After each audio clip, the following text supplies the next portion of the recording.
माननीय अध्यक्ष, महामहिम श्री राज्यपाल के अभिभाषण पर आपने बोलने का अवसर दिया, इसके लिए कृतज्ञता ज्ञापित करता हूँ, आभार व्यक्त करता हूँ। आपकी नज़र में हम सभी बराबर हैं, इसमें भी कोई किसी को संदेह नहीं है।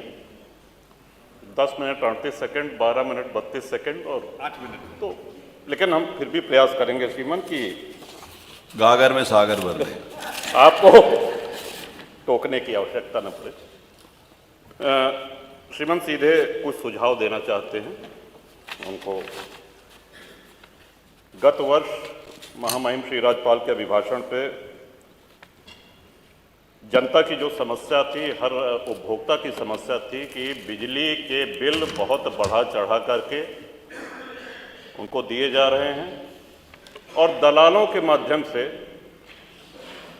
पैसा लेकर के उस बिल को कम किया जाता है। माननीय ऊर्जा मंत्री जी उस समय थे, थोड़ी बहुत आपने सख्ती करी, लेकिन स्थितियां आज जस की तस हो रही हैं और हमको लगता है कि चाहे सत्ता पक्ष हो प्रतिपक्ष हो, सबके सामने ये समस्या आती है। तो इस पर श्रीमान कड़ाई से कोई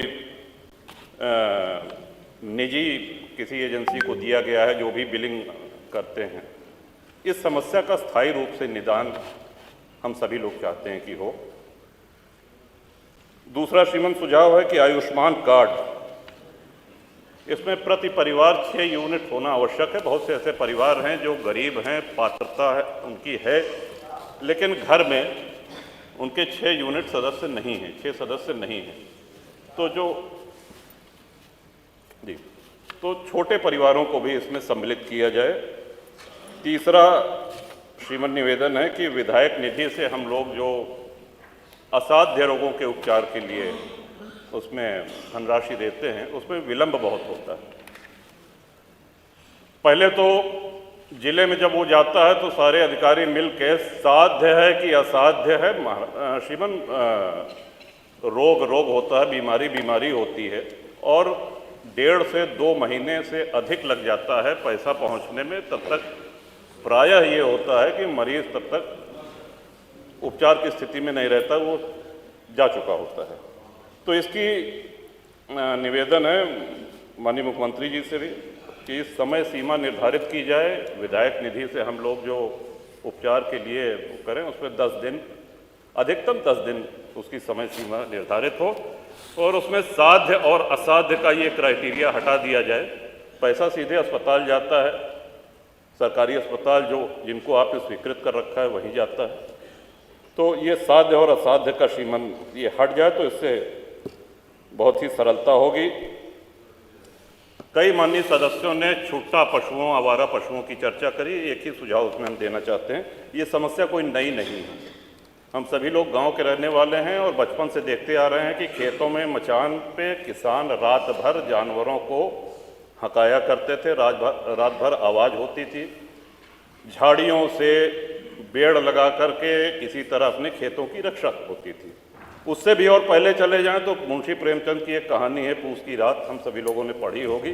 तो उस समय भी ब्रिटिश काल में भी ये समस्या थी खेतों में आवारा पशुओं के चरने की।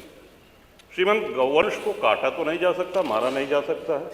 हम ही लोग हैं जो अपनी गायों को छोड़ते हैं, जब वो दूध देने लायक नहीं रह जाती हैं, हमारी ही छोड़ी हुई गायें हैं और उसके लिए हमको स्वयं उनको घर पे रखना पड़ेगा। हाँ, एक सुझाव ये अवश्य है कि अगर हम ब्याज मुक्त ऋण अपने खेतों को बाड़ेबंदी करने के लिए किसानों को दें तो इससे बहुत हद तक समस्या का समाधान हो सकता है। बगैर ब्याज के किसानों को तार बांधने के लिए, बाड़ेबंदी करने के लिए ऋण दिया जाए।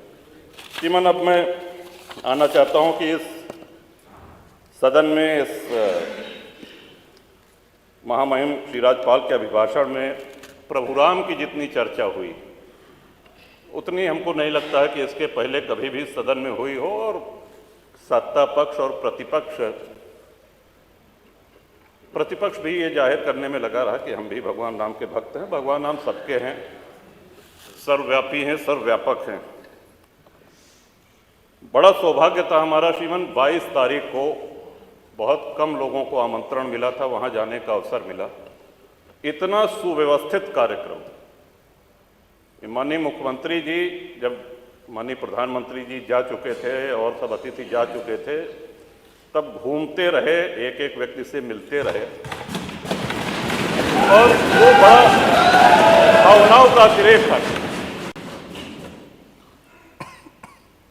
भगवान श्री राम के हम सभी लोगों के जीवन में, हमारे यहाँ अवध में जब शिशु का जन्म होता है तो उसके कान में राम नाम, राम कहा जाता है। जब विद्या आरंभ होता है श्रीमन, तो राम लिखा जाता है तख्ती पर उसका हाथ पकड़ करके।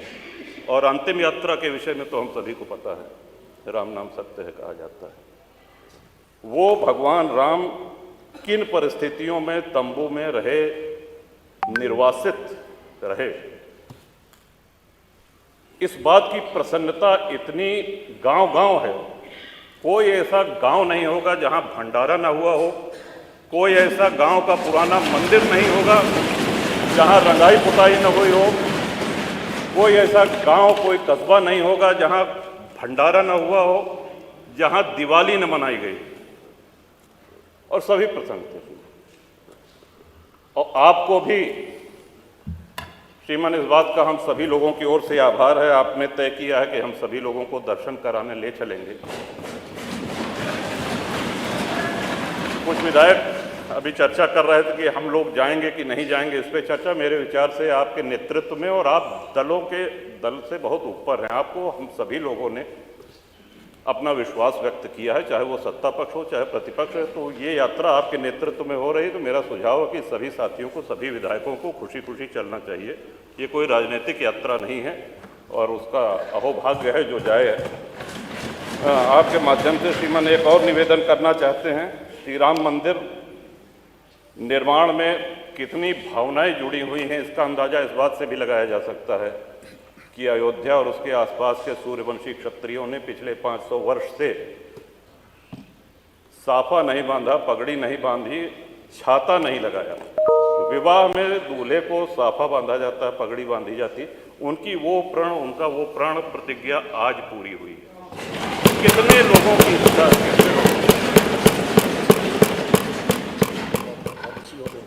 आप ही के माध्यम से श्रीमान ये भी अनुरोध करना चाहेंगे, माननीय मुख्यमंत्री जी का भाषण, माननीय प्रधानमंत्री जी का भाषण सुनने का अवसर मिला। वहाँ पे भगवान राम की इस जय यात्रा में जितने सहयोगी थे, जितने उनके भक्त थे, सभी को स्थान दिया गया है। जटायु जी की प्रतिमा है, निषाद राज जी की प्रतिमा है, वहाँ बनेगी निर्माणा की, माता शबरी की प्रतिमा है। लेकिन हमारे जैसे अज्ञानी लोग जो संस्कृत नहीं जानते हैं, अगर प्रभु राम की महिमा से परिचित हुए हैं तो पूरा श्रेय गोस्वामी तुलसीदास जी को जाता है। मैं आपके माध्यम से श्रीमान अनुरोध करूंगा कि गोस्वामी तुलसीदास जी की एक प्रतिमा, और उन्हीं कलाकार के द्वारा, श्री अरुण योगीराज जिन्होंने रामलला सरकार का विग्रह बनाया है, उन्हीं के द्वारा निर्माण करके माननीय मुख्यमंत्री जी अगर वो करें तो हम सब लोगों के लिए ये बहुत ही प्रसन्नता की बात होगी। तुलसी बाबा की वहाँ पे मूर्ति लगे। कवि बेनी श्रीमन हुए, उन्होंने तुलसी बाबा के लिए कहा था कि वेद मत शोध शोध शोध के पुराण सब, संत और असंतन को भेद को बताओ तो, कपटी कुराही क्रूर कली के कुचाली जीव, कौन राम नाम हो की चर्चा चलाओ तो। कहे कवि बेनी मानो मानो हो प्रकृति, पाहन हिये में कौन प्रेम उपजाओ तो, और भारी भव सागर उतार तो कौन पार, जो पे रामायण तुलसी न गाओ तो। तुलसीदास जी की वाणी, उनके ग्रंथ को कितने श्रद्धेय कथावाचकों ने हम लोगों को सुनाया है और भवसागर पार किए हैं। इन्हीं शब्दों के साथ श्रीमन जो हमको कहना था सारी बातें आ गई हैं। क्षेत्र के विषय में डिग्री कॉलेज हमारे हदगुआं क्षेत्र में और बिहार में चाहिए, ये आपके माध्यम से हम कह दे रहे हैं श्रीमन। बाकी शुभकामना और महामहिम श्री राज्यपाल के अभिभाषण का समर्थन करता हूँ। बहुत बहुत धन्यवाद।